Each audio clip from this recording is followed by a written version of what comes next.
శ్రీ మహాగణాధిపతయే నమః శ్రీమాత్రే నమః మాచిరాజ్ భక్తి ప్రేక్షకులందరికీ నమస్కారం.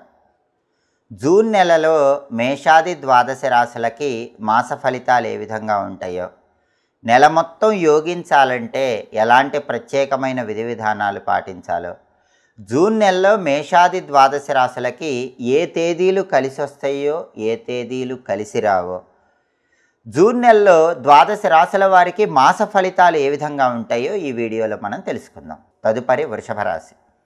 వృషభ రాశి వాళ్ళకి జూన్ నెలలో మాస ఫలితాలు పరిశీలిస్తే, జూన్ నెలలో వృషభ రాశి వాళ్ళకి గ్రహాల ప్రభావం ప్రథమార్థంలో ఎక్కువగా ఉంది. అంటే మొదటి 15 రోజుల్లో ఎక్కువగా ఉంది.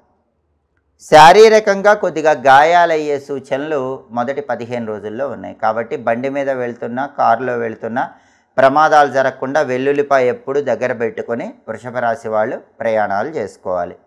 అలాగే దుర్గాదేవికి పూజ చేసిన కుంకుమ బొట్టు, ఆంజనేయ స్వామికి పూజ చేసిన సింధూరం బొట్టు పెట్టుకొని ప్రయాణాలు చేసుకోవాలి. కుటుంబంలో కూడా ప్రథమార్థంలో కొన్ని చిక్కులు చికాకులు ఉంటాయి. అయినప్పటికీ మీ తెలివితేటలతో సమయస్ఫూర్తితో ఆ చిక్కులన్నీ కూడా తొలగింపజేసుకోగలుగుతారు. కుటుంబ జీవితాన్ని ఆనందదాయకంగా మార్చుకుంటారు. అధిక ధన వ్యయం ఉంది.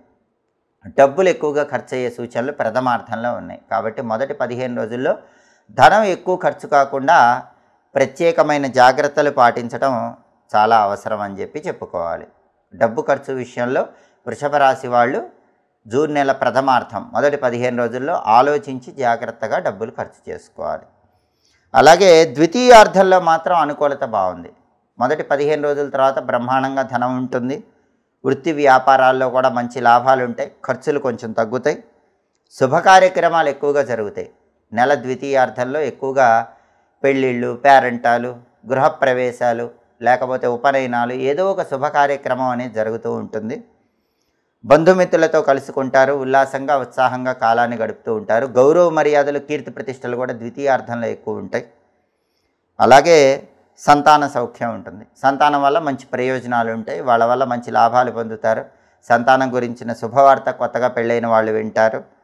జీవిత భాగస్వామితో సఖ్యత పెరుగుతుంది. నూతన పరిచయాలు ఏర్పడతాయి. కొత్త పరిచయాలు బంగారం లాంటి భవిష్యత్తును ద్వితీయార్థంలో కలిగింపజేస్తాయి. అలాగే ప్రథమార్థంలో మాత్రం స్వల్పంగా కంటికి సంబంధించి సమస్యలు, తలనొప్పి సమస్య, జ్వరము ఇలాంటివి మాత్రం ఉంటాయి. వాటికి ఔషధ సేవనం తప్పదు. ద్వితీయార్థంలో మాత్రం ఎలాంటి సమస్యలు ఉండవు. చక్కగా అనుకూల ఫలితాలే ఉంటాయి. కాబట్టి మొత్తం మీద పరిశీలిస్తే వృషభ రాశి వాళ్ళకి జూన్ నెల మొదటి 15 రోజుల కంటే రెండో 15 రోజులు అద్భుతంగా ఉంది. అంటే ప్రథమార్థం కంటే ద్వితీయార్థంలో అద్భుతమైన శుభ ఫలితాలు కనిపిస్తున్నాయి. జూన్ నెలలో వృషభ రాశి వాళ్ళకి కలిసి వచ్చేటటువంటి తేదీలు 7, 10, 17, 19, 23, 27 ఈ తేదీలు బాగా కలిసి వస్తాయి. కలిసి రాని తేదీలు 2, 5, 12, 14, 21, 25, 30. కలిసి రాని తేదీల్లో ముఖ్యమైన పనులు చేయకండి. కలిసి వచ్చే తేదీల్లోనే ముఖ్యమైన పనులు చేయండి. అలాగే వృషభ రాశి వాళ్ళు జూన్ నెల మొత్తం కూడా అద్భుతంగా కలిసి రావాలి అంటే గణపతిని ఎక్కువ పూజించాలి. ఎందుకంటే వృషభ రాశి వాళ్ళకి కేతు దోషం ఎక్కువగా పనిచేస్తుంది. మిగతా గ్రహాలన్నీ కూడా దాదాపుగా అనుకూలంగానే ఉన్నాయి. ఈ కేతు దోషం పోవటానికి గణపతి ఆలయ దర్శనం చేయండి. ప్రతిరోజు సంకటనాశక గణేష స్తోత్రం చదువుకోండి లేదా వినండి. గం క్షిప్రప్రసాదనాయ నమః ఈ మంత్రాన్ని రోజు కూడా 21 సార్లు చదువుకోండి. నెల మొత్తం ఇంకా అద్భుతమైన శుభ ఫలితాలు అందిపుచ్చుకోవచ్చు. ఇవి జూన్ నెలలో మేషాది ద్వాదశ రాశులకి మాస ఫలితాలు. ప్రతి నెలలో మీ మాస ఫలితాలు తెలుసుకోవాలనుకుంటున్నారా? అయితే మాచిరాజ్ భక్తి ఛానల్ తప్పకుండా చూడండి.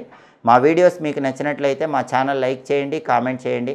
మా ఛానల్ వీడియోస్ 10 మంది మిత్రులకు షేర్ చేయండి. మా ఛానల్ని సబ్స్క్రైబ్ చేసుకోండి. పక్కనున్న బెల్ సింబల్ నొక్కటం మాత్రం మర్చిపోకండి. సర్వే జనాః సుఖినో భవంతు. స్వస్తి.